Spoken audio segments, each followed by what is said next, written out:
The morning was brittle with wind, the kind that stole breath and scattered footprints before they could settle. Dawn bled slowly over the hills, painting the world in bruised pinks and quiet golds, and she walked it alone, one hand pressed to the curve of her belly, the other holding a bundle of cloth that wasn't heavy but felt like a weight that might sink her into the earth. Her dress, once white and embroidered with dreams, was now the color of road dust. Her boots were thin at the soles, and her shawl, more memory than warmth, slipped from her shoulder with each gust. She didn't fix it. Let the wind take it. Let the wind take everything. Behind her, the church bell chimed once, not for her, but for the world she no longer belonged to. No one followed. No voices cried out. They had done all their crying last night, though not for her. The preacher had stood tall behind the pulpit, eyes narrow as he called her a caution. A blemish. A bad seed in good soil. And when her legs trembled and her voice tried to speak, the women turned their backs first. Then the men. Then even the children. They said she had lost her way. But what they really meant was she had been found, with child, without vow. There had been a man. Of course there had been.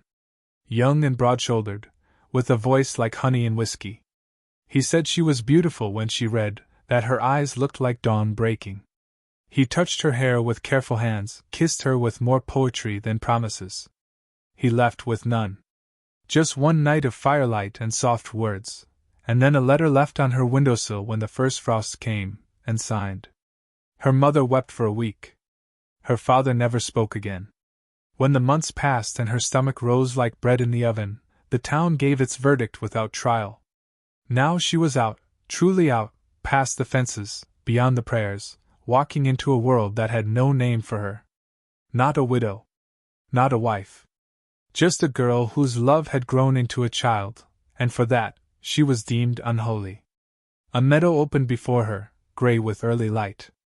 Her breath came shallow, each exhale visible, like she was slowly fading into mist.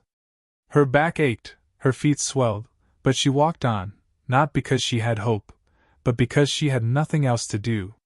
To sit down meant to stop. To stop meant to be found by hunger or wolves or winter itself. So she walked. In her bundle was little more than cloth scraps, a half-eaten biscuit, and a silver locket her mother had given her before the door closed between them for the last time. The locket was empty. She would fill it, maybe, with a curl of the baby's hair, if they both survived the birth. If they found a place where names didn't have to come with shame. She didn't pray. Not anymore. But sometimes, in the silence between steps, she whispered to the child inside her. We'll find it. I'll find it. I don't know where. But I will. The sun lifted slow. It cast long shadows from the scrub brush and fence posts. Birds stirred and took flight in the distance, startled by a fox or maybe just by the morning itself. She turned off the road when the ground grew soft, the soil darker, near a creek bed, though the water had dried to a whisper. There was a tree there, tall and split at the trunk like it had once been struck by lightning but chose to keep growing. She sat at its base, back to the bark, knees drawn up. Her hands rested on her stomach, which moved beneath her skin like waves against the shore. She closed her eyes. She let the silence press around her. It wasn't peace, not really, just the absence of cruelty. And even that felt like a gift. Once, she had imagined naming the child after stars. Orion if a boy. Lyra if a girl. But now she wasn't sure if names mattered. The world might never ask. Might never care. But still she whispered them into the morning, just in case. The wind shifted. She smelled smoke, not fire, but chimney smoke, distant. A home nearby, perhaps. She didn't move toward it. Not yet. She had learned too well that roofs did not promise kindness, and doorways were not always open to strangers with swollen bellies. Instead, she took the biscuit and ate it in small bites, chewing slow. She traced a finger through the dirt, drawing lines that meant nothing. Then she leaned back and let her mind drift to the memory of laughter, her younger sister's, before she died of fever. To the sound of her mother humming while sewing patches onto winter coats. To her father's rough hand on her head when he thought no one was looking. Memories were strange things. They burned and warmed at once. Afternoon crept toward her like a fox. The sun climbed, and still she stayed there, listening to the land breathe. A hare darted through the brush. A hawk circled high. The world moved around her like she wasn't there, and maybe she wasn't, not to anyone who mattered. But the child kicked again. Strong. Reassuring. Like a nudge from fate itself. She sat up straighter. Adjusted the shawl again. Counted her breaths. There would be a next step. Another night. Another mile. But for now, under the tree that split but did not break, she let herself feel the weight of what she'd carried, not just in her body, but in her heart. Shame. Hope. Defiance. Love. And then, faint on the breeze, she heard something. Not wind. Not bird. Hoofbeats. Distant. Careful. Like someone riding not to charge, but to find. She didn't stand. Not yet. She listened. Her heart beat faster, but not from fear. She had seen the worst of men. She knew their sound. This wasn't that. This was different, slower, steadier. Like someone who didn't chase. She looked down at her belly. The child moved once more, calm as a tide. Whatever came next, she would not run. Not anymore. The hoofbeats grew louder. Still steady. Still slow. She watched the horizon. And waited. He didn't speak much anymore. The silence had grown over him like ivy over stone, wrapping around his limbs and tongue until words felt like a burden rather than a comfort. Most days, he went without saying a thing to anyone, not because he was angry, but because quiet was all he had left that didn't ache. He lived past the northern ridge, where the river split in two and the wind always carried dust. His cabin was simple, nothing grand, just a wooden shelter lined with stones at the base, built by his own hands and memories. A corral sat out back where a pair of old mules grazed, and a chimney that smoked only when the wind blew south. He kept things tidy. The fence mended, the porch swept, tools sharpened. It was easier that way. Routine gave shape to days that otherwise bled together. His name wasn't often spoken in town. When it was, folks said it low, respectful-like, as if stirring a ghost. A good man, they said. Lost too much. Lives quiet now. Doesn't look for trouble, doesn't look for company either. And that was true. Since the night his wife died, he hadn't looked for much at all. She had passed in their bed, pale and trembling, her breath a shallow tide. The baby hadn't made it either. 2 tiny graves sat beneath the cottonwood tree, marked by hand-carved stones and surrounded by wild flowers he never planted but always tended. That was 5 winters ago. Since then, the seasons had passed like pages in a book left open in the wind. He never remembered where one ended and another began. Still, he rose with the dawn and moved with purpose. There was a steadiness in the way he saddled his horse, how he checked the gate latches, the grain bins, the pump handle. No rush. No pause. Just the rhythm of survival. He wasn't waiting for anything, not really.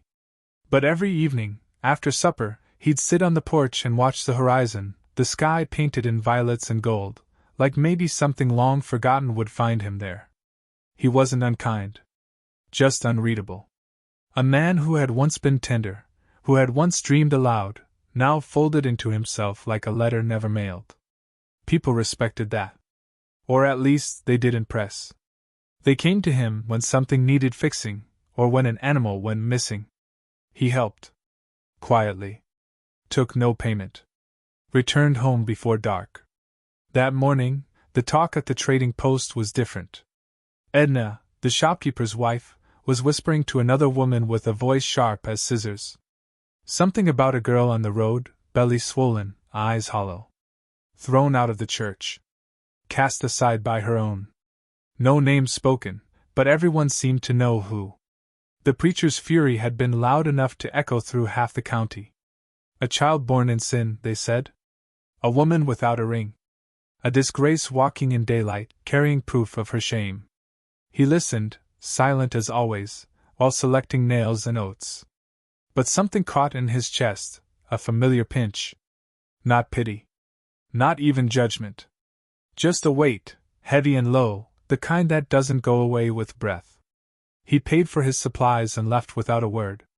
Later, as he loaded his wagon, he saw her in his mind, not clearly, not as a face, but as a shape curled beneath a tree. It wasn't a vision. Just a thought. But it lingered longer than it should have. He didn't understand why. He only knew that something wasn't settling right. That night, the wind changed. It blew harder, colder, rattling the shutters like old bones. He built a fire, drank a cup of strong coffee, and tried to read a few pages from the worn book by his bedside, stories of rivers and canyons, of people who vanished into wilderness and never came back. But the words felt empty. His mind returned to the whisper at the post. To the girl who had no roof over her, no arms to catch her. Alone, heavy with child. Abandoned. He set the book down. The next morning, he saddled the horse before the sun fully rose. The frost still clung to the ground, delicate as lace. He didn't plan where to ride, he just followed instinct. Past the edge of town, past the old creek bed, past the fork in the fence where travelers sometimes paused to drink. It was quiet still. The kind of quiet that hums like a prayer. He rode slow, eyes scanning the land not for trouble, but for something out of place. A bird startled in the brush. A worn path beside a stream. Then, just past a leaning tree, he saw a shape. She sat beneath it, knees drawn up, wrapped in a faded shawl. Her head tilted slightly, as if listening. Her hair hung loose, tangled by wind and sleep. He didn't move closer. Not yet. She looked like something the earth had carved, soft and weathered, but still holding. He dismounted a little ways off, letting the reins fall slack. She turned to look at him, her expression unreadable. He didn't speak. Just nodded once, slow and calm. She didn't flinch. She didn't cry. But something shifted in her eyes, not fear, but readiness. Like she had known someone would come. Maybe not him. But someone. Still, he said nothing. There were no words that wouldn't bruise the moment. Instead, he unbuttoned the heavy cloak from around his shoulders and stepped forward, arm outstretched. He offered it with both hands, gently, like giving her a place to breathe. She took it. Wrapped it around herself without shame, only gratitude. He didn't stare. Just turned and built a small fire from what dry sticks he could find. She watched him with the quiet understanding of someone who had stopped expecting kindness but would not refuse it when it came. He handed her a strip of dried meat, a piece of biscuit from his saddlebag. She ate slow, deliberate. Still, they said nothing. But the silence was not heavy. It was shared. He saw her belly move once, the child shifting beneath her skin. And his hand twitched, not to reach out, but to steady something inside himself that trembled. After a time, she spoke. Her voice was low, sanded raw by the wind. I didn't think anyone would stop. He looked at her, eyes soft. Sometimes it takes us longer to get there. And that was all. When the fire burned low, he stood, offering a hand not as command but as invitation. She took it. They walked slowly back toward the horse, no words between them. But the silence no longer rang hollow. She didn't know where she was going. He didn't promise her anything. But when he lifted her into the saddle and walked beside her on foot, holding the reins as the sky lightened behind them, it felt less like rescue and more like return. A man made of silence. A woman made of pain. And a road still waiting to be written. Snow came early that year. It drifted soft and slow from the sky like feathers shaken loose from an unseen wing. The cabin sat quiet at the edge of the pines, wrapped in a hush that made every sound feel sacred, the crack of firewood, the creak of old boards, the gentle rhythm of two people who had begun to learn each other's presence without needing to speak it aloud. Inside, the warmth wrapped itself around them like the cloak that had once been passed between stranger and stranger. Now it hung beside the hearth, heavy with memory. The girl, the woman now, with eyes deeper than most would notice, sat near the fire, her hands cradling a bowl of stew he had made from roots and salted meat. She ate slowly, as if tasting wasn't just for the tongue but for the heart too. She had been there a month by the calendar he never looked at, but time wasn't measured in days anymore. It was marked by smaller things. The first night she laughed, not loud, just a small breath of sound when his mule refused to move unless spoken to like a lady. The morning she touched the window and whispered that the frost looked like lace. The afternoon he returned from splitting wood to find she'd mended his torn shirt without asking. He never asked much. He offered her space and quiet and a steady rhythm, and somehow she began to grow into it like a vine finding trellis. She swept the porch when the snow let her, gathered pine cones for kindling, hummed soft lullabies not even she seemed to notice. The child had not yet come, but he could feel its presence in every room, like a heartbeat waiting to be born into sound. They did not speak of the past. It sat between them sometimes, visible but untouched, like a book left closed on the table. He knew her shame ran deep, deeper than any wound he could see, and she knew his silence was not emptiness but a wall built to keep grief from spilling over. Still, little by little, they made space for each other in their separate aches. One evening, the wind picked up, howling around the corners of the house like a wolf without an aim. He secured the shutters, checked the chimney, and came back in to find her standing by the fire, her hands resting lightly on her stomach. Her hair caught the light, and in that moment she looked like a story he hadn't dared to believe in for a very long time. "You ever afraid?" she asked, not turning. He didn't answer right away. Instead, he sat in the chair beside the fire and leaned forward, elbows on knees. His voice was soft when it came. "Every day. But not of wolves or hunger." "Of what, then?" "Of wanting something again." She didn't reply. Just lowered herself beside him, her shoulder touching his. They stayed that way, firelight painting them in quiet golds and flickering reds. He told her then, not everything, just enough. About the woman he loved, who died with their child wrapped in her arms. About the graves beneath the cottonwood. About how the world didn't end all at once, but in pieces, supper alone, socks with no mate, the sound of laughter going stale in the walls. She listened without interruption, her hand brushing his once, then staying there. Not tight. Just steady. She told him things too. About how the man who left her never looked back. How her mother cried without reaching for her. How even her shadow felt unwelcome in the town she called home. But she didn't speak like a victim. She told it like reciting old lines from a warn hymn, the pain softened by distance. The fire crackled low. The wind moaned outside, snow tapping against the glass like fingertips. "You don't have to stay," he said. She looked at him. Not surprised, not hurt. Just quiet. "Where would I go?" "Wherever you want." "And if I want to stay?" "Then stay." It wasn't a promise. Not yet. But it was something. Later, he brought out the cloak, the one he'd first wrapped around her shoulders under the tree. It smelled of smoke and pine and road dust. She held it to her chest like a child might hold a doll. He reached over and gently pulled it around her, tucking it behind her back. "You'll need it, come the birth." She nodded. Her breath shook once, then stilled. "Can I ask you something?" she said, eyes lowered. "Course. Why did you stop for me?" He looked at the fire, then at her. "Because you looked like someone who hadn't been held in too long." The words settled in the room like snow on branches, soft, complete, fragile. They said no more that night.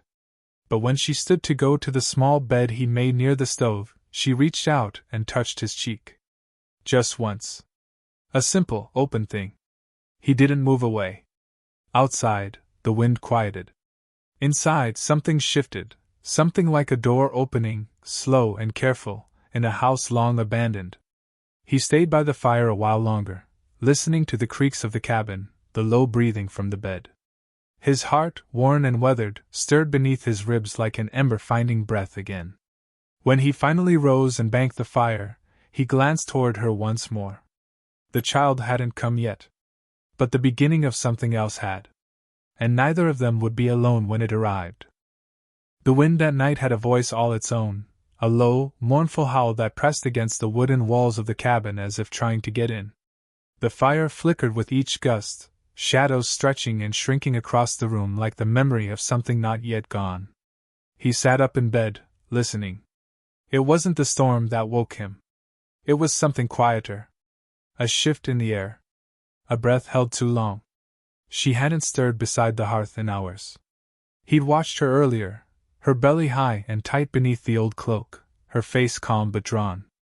She had eaten only a little, answered his soft questions with slower words, her hand resting on her side as though trying to speak to the child through touch alone. Now, something had changed. A sound broke through the stillness. A sharp inhale. Then a low, strained moan, quiet, but edged with pain. He was on his feet in seconds, the cold floor biting at his soles, heart drumming not in panic, but in urgency, the way a man moves when he knows he cannot afford fear. She was curled against the bedroll, hands pressed to her stomach, eyes wide but dry. He knelt beside her, his voice low, warm. "It's starting." She nodded, teeth clenched. Her hair clung to her face, damp with sweat though the room was cold. "I think so," she whispered. "It hurts like." "I know," he said gently, brushing her hair back, the gesture more instinct than thought. "I know." He'd been here once before. Not as the one who bled, but as the one who watched helplessly as life came and left in the same breath. That memory coiled deep in his gut, but he forced it down. This was not then. This was not her. The storm outside thickened. Snow battered the windows, wind howling through the cracks. But inside, the world narrowed to one small space of breath and flesh and will. He brought water from the stove, a clean cloth from the chest, every blanket they had. She gripped his hand, her eyes locking onto his, as if holding there gave her the strength to stay rooted. The pain came in waves now, sharp and unrelenting, dragging her down again and again like tides trying to steal her out to sea. He stayed with her, every moment. He murmured words he hadn't spoken in years, not prayers exactly, just soft nothings made of hope and heartbeat. Her cries were muffled, clenched behind bitten lips, but when she finally broke, a scream ripping raw from her throat, it felt like something ancient rising from her ribs, a woman becoming a force of nature. The night stretched long, impossible to measure. Sweat soaked the floorboards. Her fingernails left red crescents in his skin. But still she fought. Not for her own sake, he realized, but for the small soul struggling into this cold world with nothing but her blood to guide it. And then, just before dawn broke, a cry. Not hers. Higher. Fragile. Piercing. He froze. She gasped. The room, for one beat, went utterly still. And then life rushed back in. He caught the child in shaking hands, wrapped it swiftly in the softest cloth they owned, checked for breath, for heartbeat, for the weight of a future. A girl. The child wailed, fierce and wild. Alive. She sobbed, not from pain now, but from something deeper. Relief. Release. A kind of joy that doesn't shine like sunlight, but glows steady like coal in the dark. He placed the bundle in her arms. She held the baby like she was cradling her own soul outside her body. The firelight kissed her face, lined with exhaustion, flushed with life. "Is she?" "She's perfect," he said, voice rough. "She's everything." She smiled then. Small. Soft. But real. The first time he'd seen it not as a mask, but as truth. They sat that way for a long while, mother and child and the man who had once thought he'd lost the right to care for anything so fragile again. When the child finally slept, and her breathing slowed into something peaceful, he stood and added more wood to the fire. The storm outside had eased. Dawn was curling into the world, painting the snow in blush and gold. He turned and found her watching him. "You stayed," she whispered. "Always." "You didn't have to." "I know." There were no vows spoken. No promises drawn. Just the quiet understanding between two people who had survived something together, and come out changed. He brought her warm broth, held the baby while she sipped, careful and slow. She watched him swaddle the child with the gentleness of a man who once broke horses and built fences but had never hardened where it mattered most. She asked his name again, really asked, not just for the word but for the man behind it. He gave it. Then asked for hers. She gave it. And in the silence after, something shifted. They were no longer strangers bound by circumstance. They were something else now. Not a family, not yet. But the beginning of one. The cabin no longer felt like a place built only for survival. It felt like a shelter carved out by fate, warmed by more than just fire. The baby cooed in sleep, her breath light as snow. Outside, the storm had passed. Inside, something new had taken root. The girl with no place left had carved one out of the cold. And he, the man who had thought himself buried in silence, had heard her cry in the night, and answered with the only thing he had left to give. Presence. And in that presence, something beautiful had been born. The wind changed again come spring. It didn't howl like it had the night the child was born. No, this wind came gentler, carrying the scent of thawed pine, soft grass, and the memory of rain. The snow had long melted into the roots of the earth, leaving behind a world that looked freshly breathed into being. Shoots of green threaded through the cracks in the fence. The trees stood a little taller. And inside the cabin, something else had grown as well, steadier, quieter, but just as alive. She sat on the porch in a rocking chair he built with his own hands. The baby, now plump and glowing, cooed on her lap, playing with a strip of old flannel. The child's laughter chimed like something sacred, light enough to pull smiles from even the darkest corners of the day. He watched them from a distance, splitting wood, though his gaze often drifted back to them more than it stayed on the axe. He moved slower these days, not from age but from a new kind of reverence. As if rushing through moments might rob them of their meaning. They had fallen into a rhythm over the months. Not one of passion, not yet, but of peace. Of shared days and long silences that didn't demand to be filled. He never touched her without reason, but sometimes his fingers would brush hers when passing a bull, or their shoulders would graze when checking the traps together. And always, his eyes met hers with the same unspoken vow, I see you. Still. Every day. But it wasn't enough just to live quietly. Because quiet could not protect her from what still lived outside these woods. That morning, the sound of hooves broke their peace. Distant at first. Then closer. 3 horses, no more? She stiffened. The baby whimpered, sensing it. He set down the axe and stepped out toward the trail without needing to speak. She knew the weight in his jaw meant he already recognized one of the riders by shape alone. The sheriff. And behind him, a man she hadn't seen in nearly a year. Her breath caught like thread snagged on thorns. The baby's weight felt heavier in her arms. Her heart, long trained to move slow and careful, now kicked hard against her ribs like a trapped thing. The riders came to a halt, dust kicking around them like ghosts. The man, her old shame, looked different. More polished, yes, but hollower too. He had the eyes of someone used to taking and never once wondering what it cost. You've been hard to find, he said, not to her but past her, like she was something once owned and now misplaced. She didn't rise. Didn't offer a greeting. The baby gurgled in her arms. She held her tighter. You're not welcome here, the cowboy said from the edge of the porch, voice low but iron-bound. The sheriff cleared his throat. Man's her kin by blood. Says he's come to make things right. That's so? I've got coin, the stranger said, dismounting slowly, boots sinking into the soft earth. I'm willing to take responsibility. Raise the girl as my own. Do right by them both.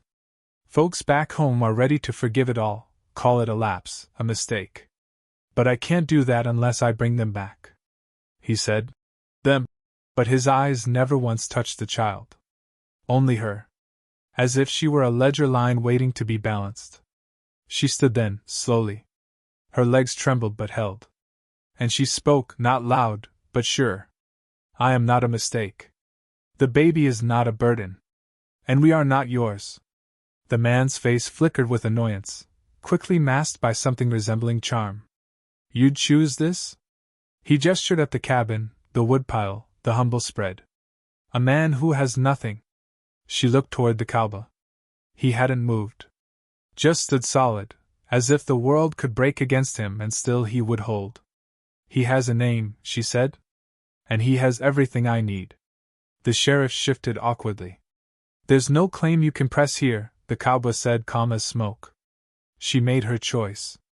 You didn't make yours till it was too late. Ride on. The man stared, jaw twitching. But something in the way the cowboy stood, easy, ready, unshaken, told him not to press it. Not here. Not now. He mounted without another word. But before he turned, his gaze cut sharp as a blade. You'll regret this, girl. She met that gaze and didn't blink.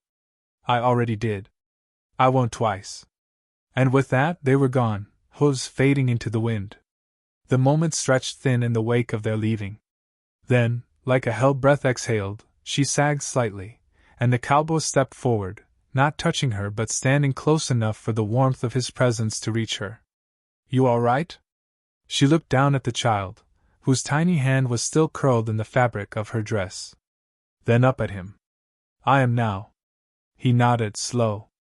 The softest smile broke the line of his mouth, and something in it made her eyes sting. That night, they ate by firelight again. She fed the baby, then laid her in the cradle he'd carved from pine and lined with wool.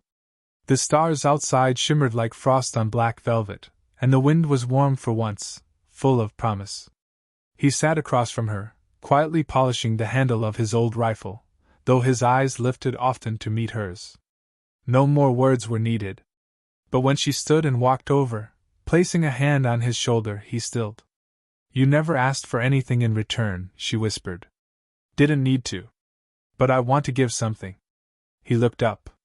She leaned down and pressed her forehead to his, her hands sliding to his chest. And in that quiet, sacred space, she let herself choose, fully and without fear. Not out of desperation. Not from shame. But love. A slow, blooming, rooted love. He closed his eyes, one hand rising to cover hers. And there, beneath a roof of stars and a house no longer filled with ghosts, the girl who had once been cast out found not just safety, but a home. Not because he saved her, but because he saw her. And stayed.